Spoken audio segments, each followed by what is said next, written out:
আমি ভিডিও আমি জীবনে দেখেছি, শুনেন। এই শাহাবুদ্দিন চুপ্পু যখন এন্টি কারাপশনের চেয়ারম্যান ছিলেন, তখন তিনি বক্তব্যে কি বলেছিলেন যে বেগম জিয়া এবং তার সন্তানদেরকে বিএনপিকে নিঃশেষ করার অ্যাসাইনমেন্ট তিনি নিলেন। জিয়া অরফেনেজ ট্রাস্টের নামে একটা মিথ্যা মামলা দিয়ে বেগম জিয়াকে বিনা চিকিৎসায় মৃত্যুর কোলে ঢেলে দিলেন। কোকোকে বাংলাদেশের পাসপোর্ট বাতিল করে চিকিৎসা নেওয়া থেকে বঞ্চিত করলেন এবং সে বিদেশে যাতে থাইল্যান্ডেও চিকিৎসা নিতে না পারে সে ব্যবস্থাটুকু করেছিলেন।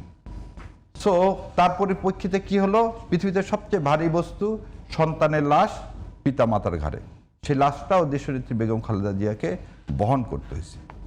সো বনানী কবরস্থানে যাই, তখন আমি ক্ষতবিক্ষত হই, তখন আমার আর্তনাদ আসে এবং আমার কাছে মনে হয় আমি যদি মাননীয় প্রধানমন্ত্রীর জায়গায় থাকতাম আমি জীবনে কোনোদিন আর যাই হোক তার সাথে হাঁটতাম না।